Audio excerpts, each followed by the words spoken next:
Welcome back. Welcome back to the channel. This is the first video I've made in quite some time, again, and I have a couple other races that I'm still sitting on, so I'll try to get those out. But it's been hard work editing videos, and especially making them good. I'm kind of a perfectionist, so trying to make them to what I think they should be. It takes a little bit of time, but here we are. So this is the Bucks County Classic, and this is from 2021. This is one of the last races of last season. This one I really enjoyed, actually, and this one I want to do again. Pretty interesting course, a lot of climbing, uphill, downhill, and it's in a downtown Doylestown, which is actually a really cool small town. But first, some news. So I'm actually on Meta now, which I said in my last video. So that's actually a picture from Ride Sally Ride, which I'll review in a little. So Cadence, this is a team to watch out for in this race, and also Doylestown Bikeworks, which is the local team. So the Bikeworks team had, I think, 8 people in this race, so they had the biggest squad. And Dan, the crit man, who is Chicky Boom certified, is my only other teammate in this race. We had done Lower Providence the day before this with our full meta squad, so it was just Dan and I today, kind of just knocking it out. So some other usual suspects. So right in front of me, that's Brian Phipps on GII. He's been in pretty much every race that we've been in, and he's always a threat to watch out for. And a couple other kind of one-off people from other teams. This is part of the Pro Road Tour too, so similar to Armed Forces, this attracts pretty decent-sized teams to come out. So this is the 3-4 race. The 1-2-3 race was later in the afternoon, and you had like the Rocklands team, you had the Skyline team, I believe, was there. A couple other like high-profile teams come out for this part of the Pro Road Tour. But yeah, it was a fun course. It was fast on that downhill that we just came out of, and then you make that right turn that we just made, and then it was all pretty much uphill to the finish. And a couple sharp turns, but not terrible. The only really sharp turn was that first one out of the start and finish straight. That first right-hand turn. Actually kind of similar to Armed Forces as well. If you remember the Crystal City video that I made, that first right turn out of the start line was tight. And that was similar here. But yeah, this part was pretty nice. This flat part here that we're on right now ended up becoming kind of a rest spot. But the first couple laps were really fast, so we weren't really chilling for a little bit. And kind of just an interesting collection of people. A couple colleges represented. We have Rutgers, that guy I just passed. There was a Ohio State guy. I think the Rutgers guy eventually makes a break off the front.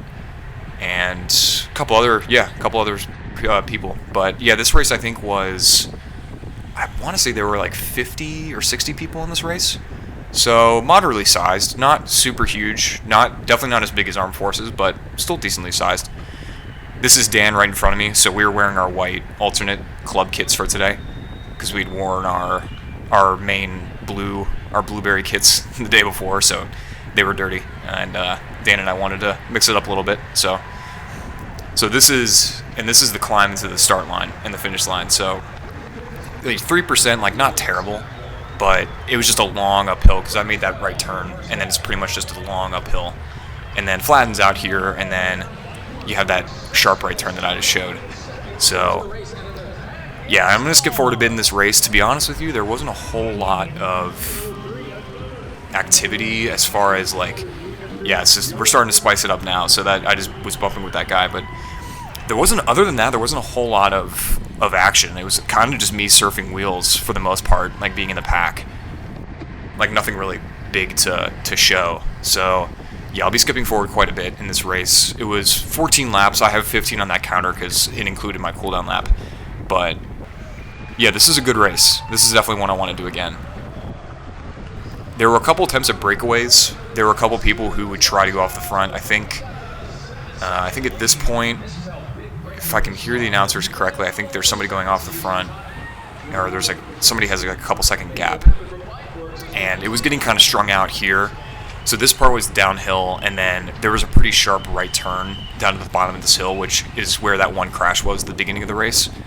But surprisingly enough, there weren't a whole lot of crashes in this race, which I was pleasantly surprised by. I was kind of nervous because I watched the course on YouTube before I raced it, and I saw how tight it was, and I was pretty nervous about there being a lot of crashes, but fortunately there weren't really a whole lot. So, and I think the guys who did crash, it was pretty small, so they were fine. They got back up, and I think they hopped back in the race.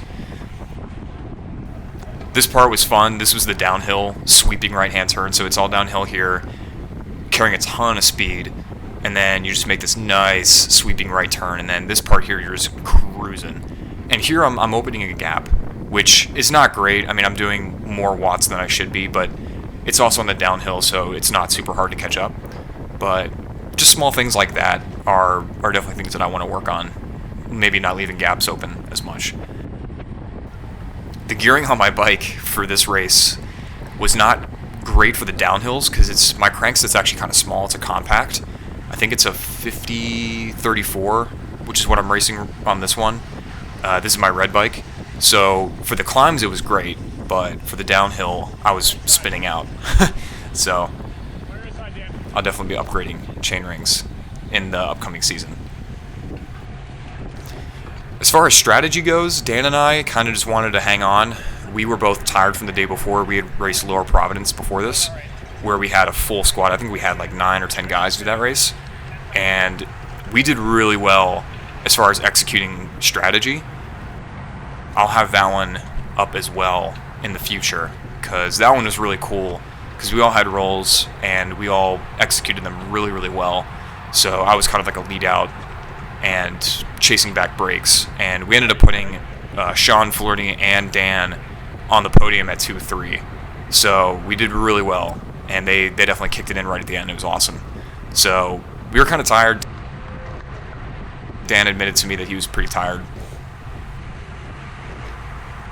but I was feeling okay. I was feeling fresher than I expected. So I was trying to stay like towards the front like I usually do, trying to avoid the washing machine in the back. And yeah, there's a lot of moving around, but it was a lot of just like kind of normal pack riding like this. There's the Bikeworks guy who's going up the road.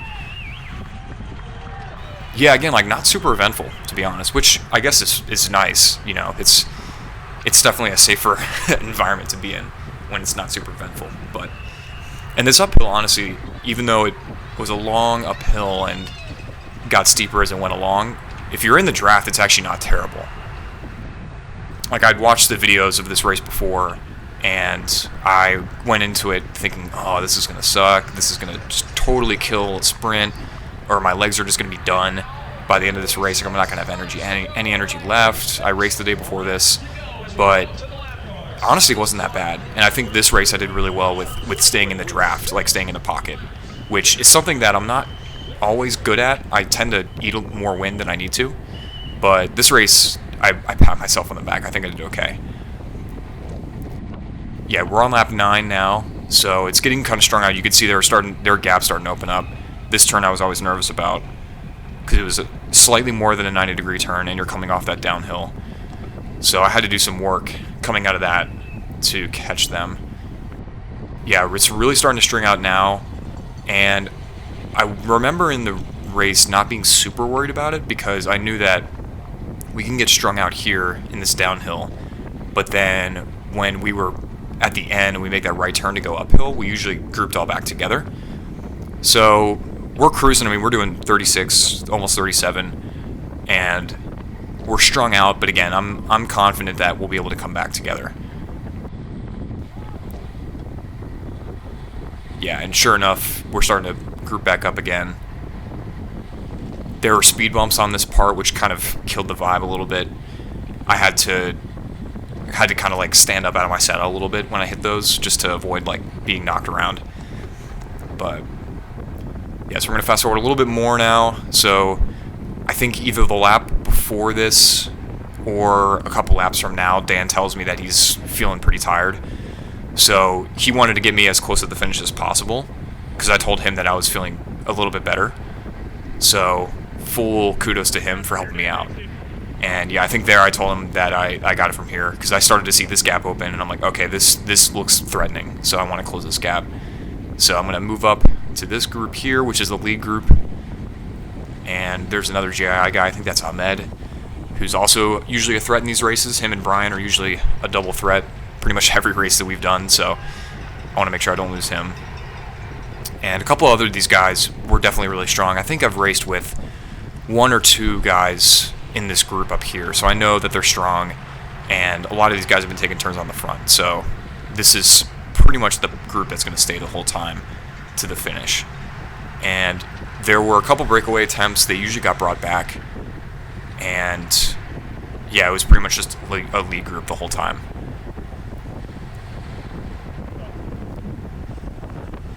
So this was, yeah, so this is lap 10. So I think at this point I'm thinking, okay, we're getting pretty close to the end.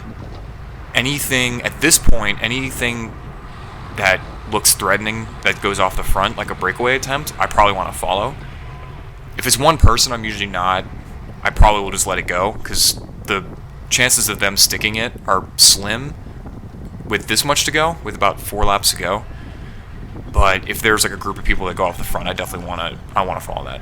So I move up here just to be safe, and I move up a little too much.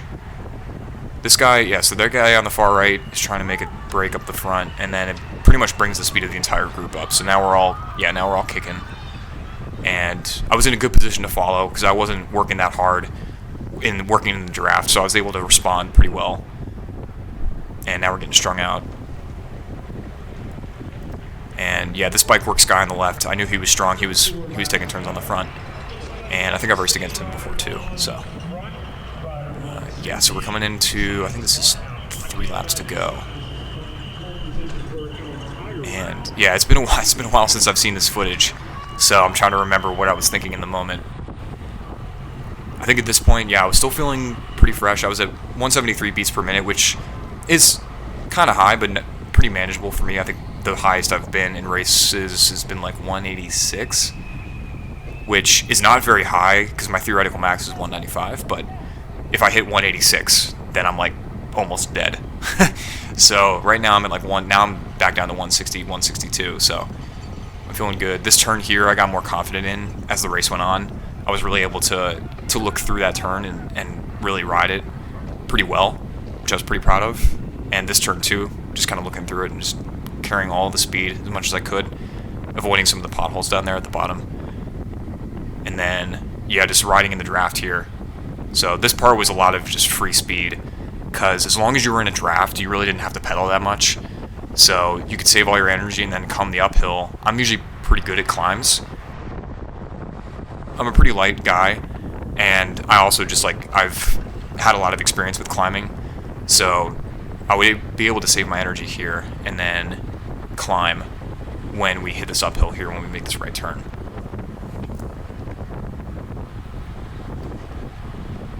So we're going to skip forward again. So this is coming in the last lap. So we're moving up, and this is where it gets spicy. So we're really starting to, this is definitely the end game, so we're really starting to figure out position, and people are moving up. If you're not moving up, you're moving back, because people are moving up around you. So this is where you really want to make sure that you have a good spot, and you be a little more defensive about your positioning, because if you are not protecting, if you have a wheel that you like, you got to protect it, because other people are going to compete for that wheel if it's a good one. And if you become stagnant here and towards the end of the race in this endgame scenario, then people are just going to move around you and you'll lose positions. So we'll break down how I do on this last lap. This one I take pretty wide. I think I hit a pothole, got a little sketched out, and now I'm losing space. But I'm doing 0 watts here. I'm pretty much coasting, and I catch up to the group. So not a huge loss. Fortunately, that was a downhill, so I was able to catch back up, but not a good practice to leave gaps open like that. And I think at this point I was still feeling really strong. My heart rate's actually really good. 167 is very low for a race. So right now I'm feeling pretty fresh. But I'm kind of eating wind here on this right side. I'm kind of in the draft, kind of not. I have a bad habit of doing that. But I think my mentality here was, if I'm on the outside, I can respond to brakes going up, which on one hand is an advantage, because if I'm not boxed in, I could respond, but on the other hand, I'm not really behind, I'm not really in a full draft. So now we're kicking it. I just jumped up to 800 watts, so now we're cruising. And then make the sharp right turn. And then right now, at this point, I know that I'm like, okay, I need to move up because we only have 2 turns left. I'm not gaining any positions right now, and I think I'm sitting like, I think if the race finished right now, I'd be like 10th or 11th. So I'm like, okay, I'm feeling good enough that I can throw down a good sprint. This guy's moving up, so I'm like, all right, I'm going to follow this guy. So I gained a couple spots here, which was good, but the mistake that I made was not following him all the way through. What I should have done was followed him all the way through and gotten in front of this Montechi guy, but I kind of just let him go up, and I lost a couple places, a couple wheels by doing that, which in the grand scheme of things, like, he's still kind of right in front of this Montechi guy, so it's not a huge deal, and he actually starts to fall back here. So now we're opening up the final sprint, and I'm trying to make sure that I have a draft, because I don't want to go like all the way up this hill without a draft, but I see like people moving up, so I'm like, alright, I'm going to follow the people that are strong. And now it's just like pedal to the metal, like full out, full gas. I tried to follow that guy in the white jersey, but he was way faster, and I was just cranking, and this guy on the track passes me right here at the end, and I nabbed 6th. So it was much better than I expected, and it was a fun race. That guy was mad. I may or may not have cut him off because I think Brian and I like had touched shoulders right before the finish, and so I kind of had to move around that a little bit, and I might have cut that guy off. So if you're watching, I apologize, but that's racing. It happens. It was a good race. Yeah, and we'll definitely do this again. Hopefully, Meta will bring a bigger squad this year. As always, thanks for watching, guys. If you like these videos, go ahead and like and subscribe to my channel. I will be doing more of these. I have a couple more races from the 2021 season that I need to review and edit, and I'll catch you at the next one.